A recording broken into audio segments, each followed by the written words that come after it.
working! It's actually a car!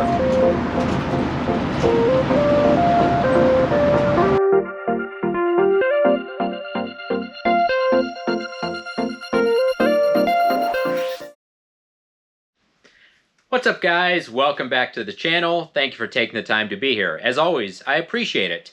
So over the last number of weeks, I have been hard at work on Elizabeth, which, if you are not familiar, this is Elizabeth, 1951 Dodge Coronet on a full 2003 Ford Crown Victoria chassis. If you are new here, welcome.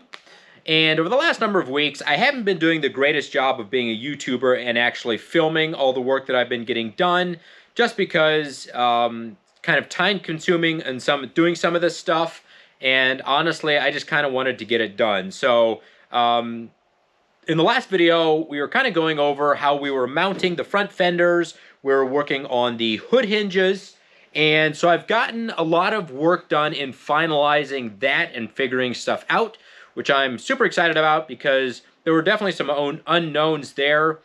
And so I think I've got it all figured out, at least for the most part there. I've got some new parts that came in today, which we are going to be working on, so that'll probably be the majority of the video. But I'm going to start by going over what I've gotten done and kind of a continuation of the last video. So let me show you.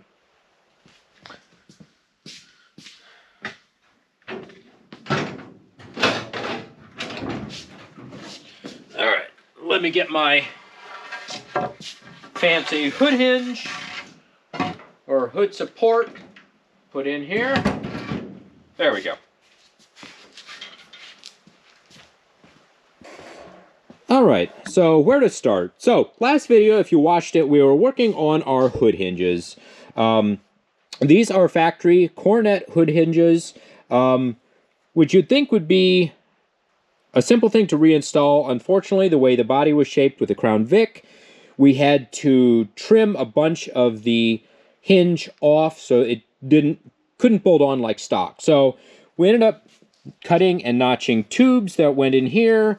I added a smaller 1-inch bar back here that tie into the hinge and reinforce that so it's nice and strong. I did the same thing on the other side. This side was even more of a pain because we have the factory Crown Vic heater box and everything here. So it was very tight, but we've got it mostly figured out. We've got a reinforcement tube here and one right there. So that's nice and strong. In the meantime, sorry, probably not going to be able to see. We use those little trick tabs that I welded to the bottom of the bar in a couple places along here, and that's what bolts the fender to that, so it's pretty secure there. One big thing which I worked on, and unfortunately I should have filmed this before I put my fenders back on. If I happen to have them back off in this video, I'll show you all the work that I did. I am using the Crown Vic inner fenders, and a bunch of work. You can see a little bit of it here. I used 1-inch tubing and to run down to the factory mounting spots on the inner fender, and then welded nuts basically on the inside of the pipe. So there's bolts that go, yeah, can't say anything at all, but basically just in through the plastic inner fender up into those, and that's what holds those. Sorry, you can't see any of it now. It's all covered up. But yeah, I basically did that concept on both sides. There's 3 mounting locations on each side. So the inner fenders are nice and strong now, and kind of help protect stuff. So that was a big thing. Definitely a bit of a pain, but that's pretty well done. I made a bracket here to hold the factory windshield washer fluid reservoir. Basically took a piece of angle iron, put some holes in it, because weight savings, because as we're really concerned about that on this thing. But anyway, yes, put some riv nuts in here and just bolted it on. So that's there. What else? We have hood latches. So, there's obviously a lot of different ways you could have done hood latches. The reason I didn't use just the factory Coronet ones was it is very tight, and I'll show you when I put the hood back down. We have very little room in the front here. With enough work, maybe you could have made latches work, but there's not much room at all. So there's a lot of different options that you could go with for aftermarket hinges. In the past, I have used arrow catches. If you're familiar with those, they are hood catches, which they work really well. They're just a bit of a pain to install. So what I ended up going with is I'm going to put you back on the stand so I can show you.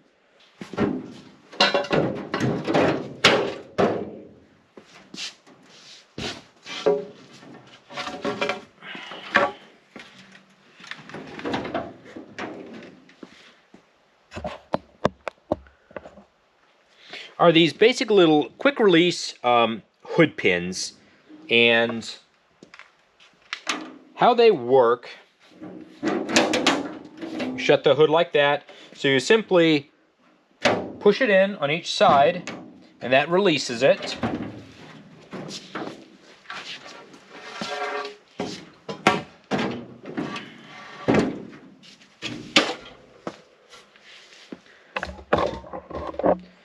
And then it uses these pins right here, and they actually have a little spring there, so they're spring loaded. So basically that little ball there goes up and fastens into there, and that's what holds it. So really slick. I got them off of Amazon. I think they were 30 some bucks. So I made little brackets here, welded them to the tubes on each side, and then I got some little rubber isolators at local hardware, drilled some holes through them, and put a bolt through. And they are going to take some adjustments, but they're designed to be a hood stop, and they'll basically go up against there. Just an added little support, that way hopefully the hood doesn't rattle or anything. Hopefully that makes sense. But yeah, they're really slick. I may consider... Put you back on here.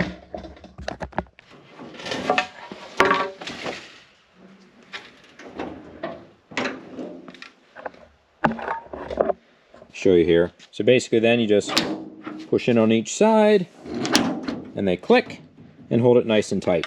I may consider, when I go to painting stuff, is maybe paint and age these a bit, that way they don't stand out so much.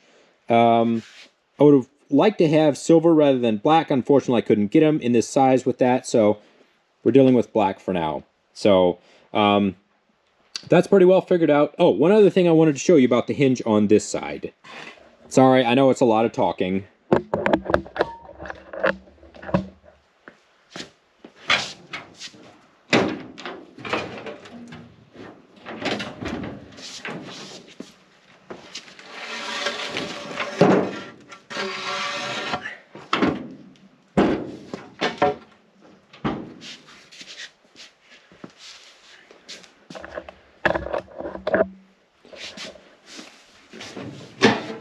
I mentioned in the last video where the back of this hinge was up too high at an angle, and then the hood wouldn't go down far enough. So what I ended up doing was, sorry if it's kind of hard to see, I ended up notching down into the sheet metal area that I had previously made.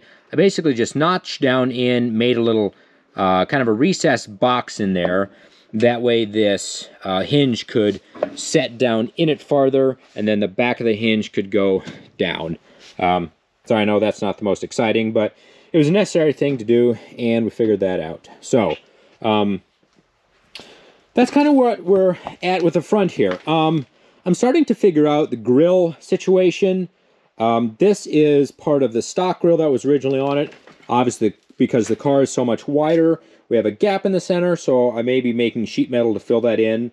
And then below that, I'm honestly not sure. I have not figured that out yet. So, yeah, I think that kind of covers most of what I've been working on up here. All right, so we finally have a stereo for the car. So since the beginning of the build, one of the big things is keeping as many modern amenities as I can, and this is even improvement, obviously, over what the Crown Vic had stock. Is I wanted a decent sound system. I wanted something with Apple CarPlay, and so that way we would have navigation. I enjoy music, so we're going to have a decent sound system. And we kept it. I do not have all of it yet. I don't have speakers, which I still have to get. So we just have the head unit. So I picked up a Boss 7-inch floating screen head unit. Like I said, not super fancy. It was with the head unit. I got a single DIN adapter kit because the factory Crown Vic, we have the Crown Vic Dash, the factory Crown Vic is double DIN, and then the little wiring harness were about $160, so quite cheap. And I obviously had to look at it a little bit in the box today, so I'm really excited. I think it's going to add a nice modern look to the inside. And as you guys know, we are going on Power Tour, which is in June, 1,300 miles, a lot of driving, so I want music for that, and also navigation should be nice, because I'm not that great at navigating, and we're definitely not using maps, so this should work really well for that. So that's what we're going to be working on. I'm going to set up the GoPro in the car, and I hopefully it's not too dark, and we're going to probably start with some wiring, and figure out the adapter kit for the single DIN, and I don't know. We'll see if we can figure it out. Typically, we're able to figure stuff out, so I imagine we probably can for this too. Yeah. All right, so the first order of business is to do the wiring. So we have the harness that plugs into the factory Crown Vic wiring there, and then we have the harness that plugs into the stereo. So join these two together, and I could do a time lapse, but instead, I don't know if it'll work. I'm a YouTube amateur, but we're going to try this. We're going to try to use some YouTube magic. Let's try. All right, and it's done. My friend Brian stopped in, got it all wired up, so now we are going to hop in the car and see if we can get this thing installed.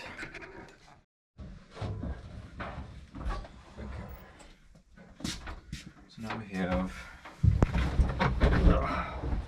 Okay, so we need to bend those tabs. These tabs out.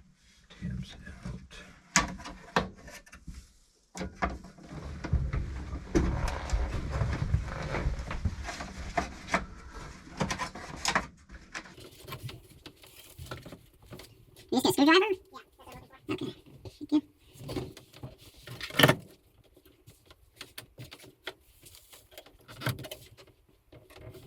Mm-hmm. Okay.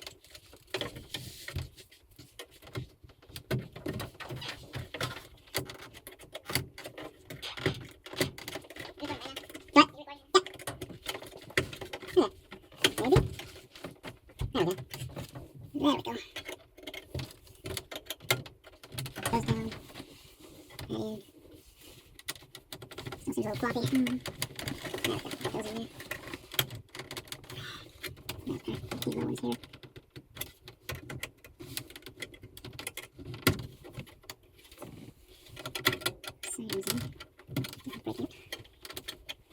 Okay, got that harness. Yeah, we can skip the mic for now, probably.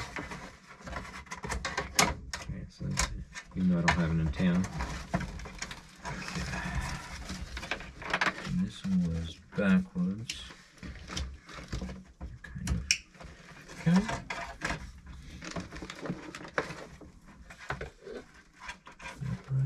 Upright. Now what holds this into there? Now these swing loaded things. Oh yeah, okay.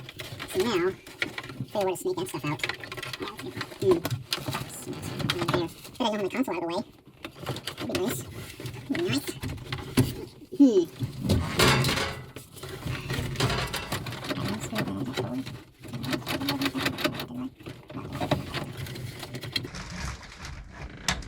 Hey, Marshall, That's upside down. Oh, nice. No. Shoot, sorry. That's correct. Okay. You had me second guessing for a second. Do I need to pry those? 2 clicks. I think so. All right. Cool. Now.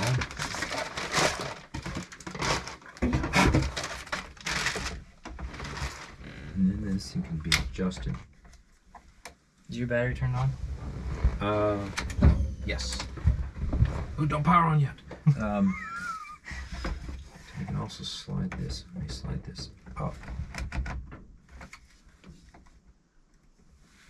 It's pretty cool. It doesn't block the vents at all. Mm-hmm. Do we pull it off? Oh, we forgot our...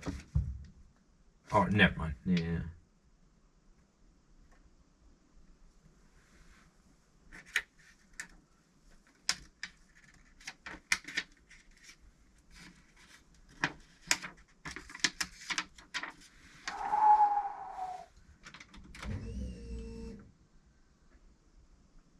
Buttons light up. Eee.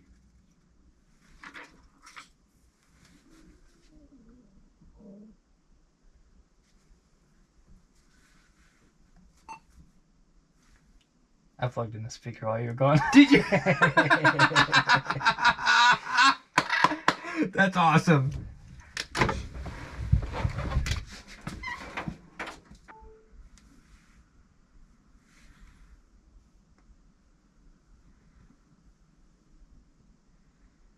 That's pretty cool. Nice.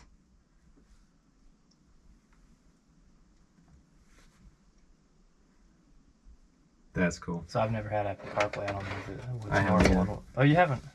No, huh? No, the problem is we can't play music on YouTube. Because it thinks you're driving. Well, it works. We'll be right back.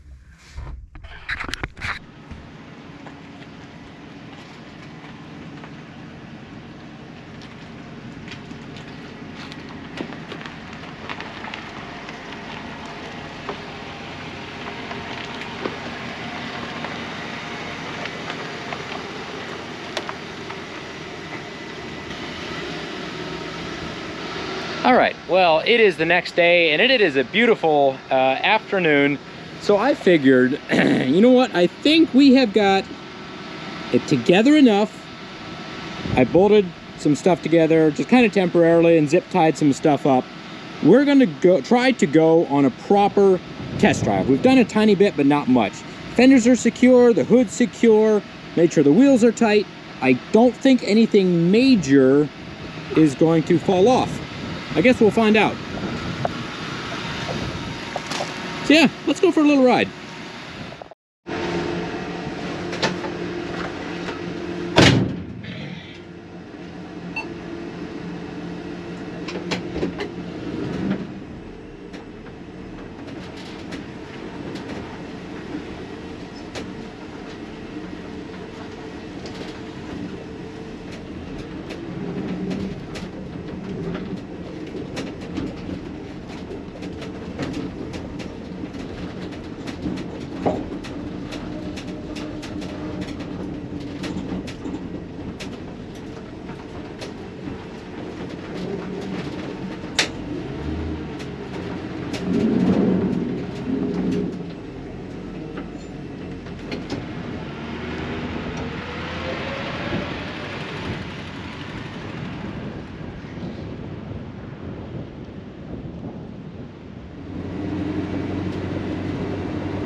Doing it, guys.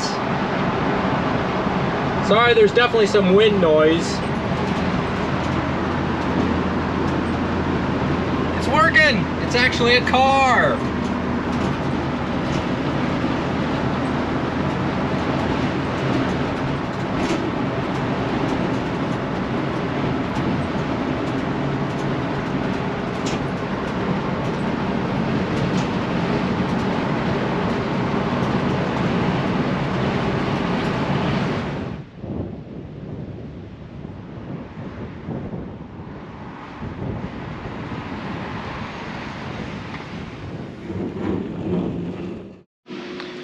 Alright, good morning guys. I am back again. It's actually the next week. As you saw, we got the Boss head unit installed in the car. So I'll go ahead and power it up and show you now what that looks like.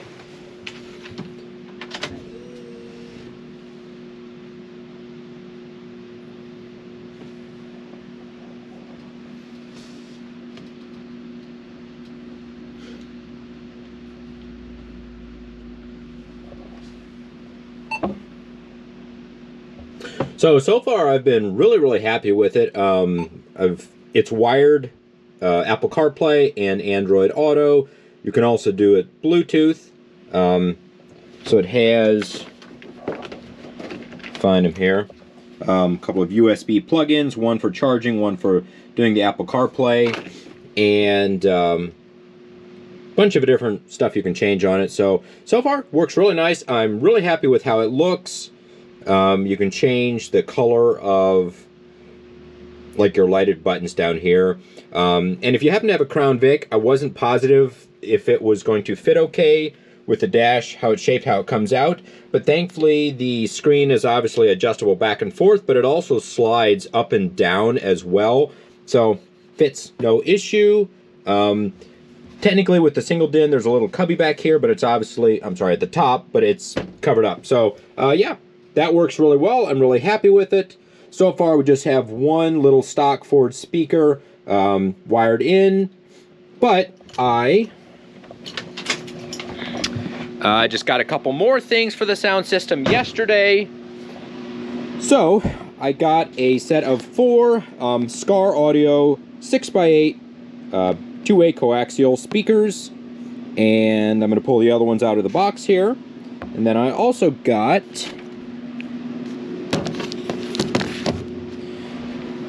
a backup camera off of Amazon. It was all of $20-some, so we'll see how good that actually is. It's made, we can tie it into the head unit obviously, and then it mounts back. It's like a license plate mount one. So I'm gonna get this unboxed and we're gonna try to figure out where these are gonna fit. Like I said, 6x8s, which is stock size for a Crown Vic. Or size that fits for them at least. So we're going to figure out, there's going to be one in each of the front doors here. So I'm not sure if I'm going to put them, make some brackets and put them in the hole here. And then 2 go on the rear parcel shelf back here. And there's plenty of holes there, so I'm sure we can simply modify maybe a couple of the holes on each side. And then we'll have speakers back here as well. And that'll probably be the extent of the sound system. I do have a sub and amp, but for now they probably won't get put in. I think with the head units and the speakers will be good enough, at least for the time being. So, and then also as you saw, we got a proper test drive on the car and it went quite well. Couple little things I ran into. One is there's a fair bit of wind noise, but the car, there's no sound deadening on the roof. There's no headliner. And then some rattles and stuff from around the trunk area, just from the trunk lid, like bouncing up and down. I don't have any stoppers on that. So still some work to do, finish sound deadening, and it should be a lot better. On sharp turning, there is some rubbing on the front fenders here. So what I may do is just grind or cut a little bit of the lip on the inside out. With that should help, but otherwise nothing really fell off. So it was good. It was fun to actually get the car out on the road, have it be an actual car rather than just a project sitting in the garage. So, yep, speakers and probably the backup camera.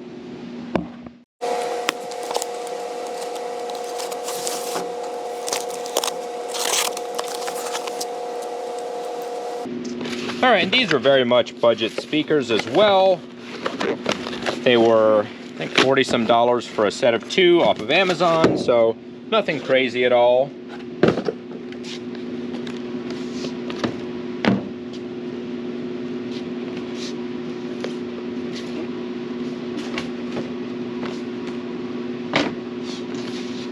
But anything's better than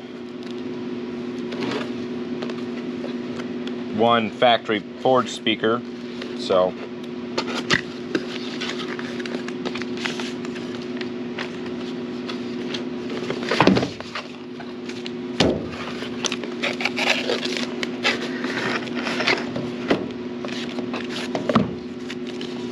Got stickers. Always makes purchases worth it.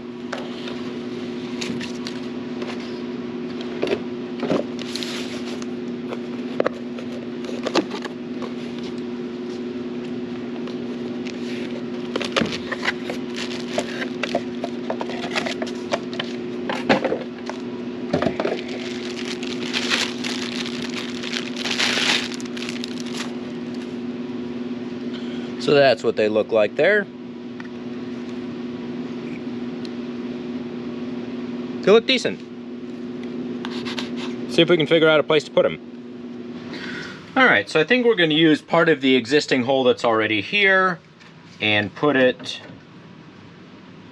right in there. Keep it pretty simple. I marked a couple of places right here that we're going to drill through.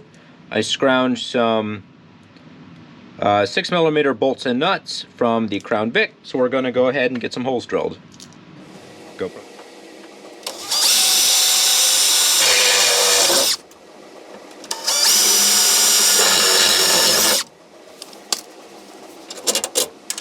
Alright, that should work.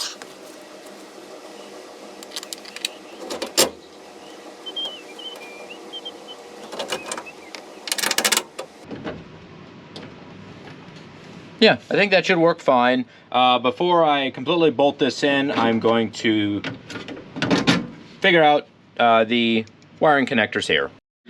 All right, so I got this side all hooked up. I cut off, find it here. I had to cut off the factory speaker connector here.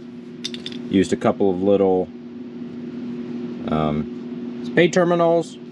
Hooked them up, got it bolted in place, made sure it works, which it does. So now we're going to move on and do the other ones. All right, so in the back parcel shelf here, I think what I'm going to do, there's already a bunch of holes here, so we're going to keep it simple. I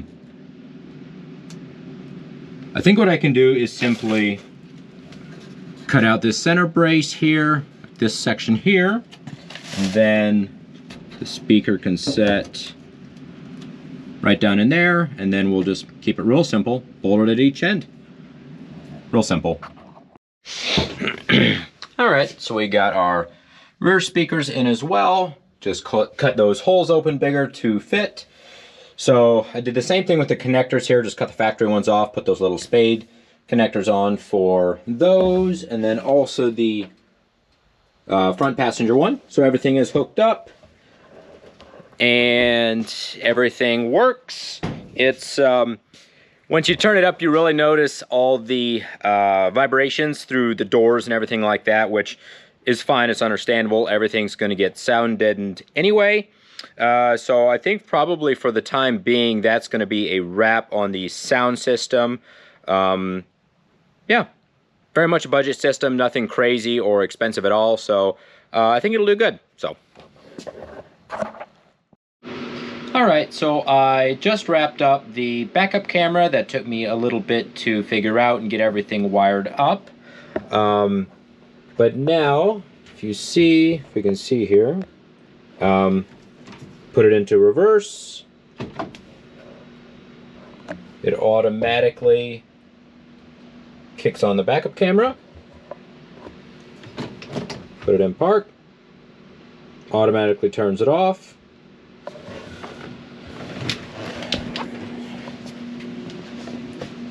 So I mounted the backup camera right here. This is the original Coronet license plate mount. So then I just bolted it right through there. And then right behind here, I drilled a hole. And the wiring runs up through here, and then down along the wiring here. It connects with RCA cables, and then runs all the way up along the front. This is still kind of a mess, so I'll need to clean some of this up. So wiring wise, what I had to do was simply hook into the, get a 12 volt source that comes on when it's in reverse. I just tied into the backup light or reverse light wiring, and then when you put it on reverse, the stock Crown Vic backup lights come on as well, which is nice. So we'll probably integrate some sort of backup lights into here somewhere for that. So yeah, like I said, a little bit of a challenge just figuring stuff out, but got that done.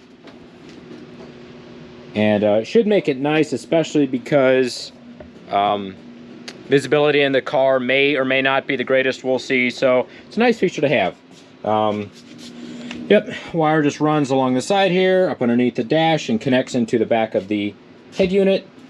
And if I ever decide I want to, I can also do a front camera, but for the time being, not going to do that. So I think that does now wrap it up.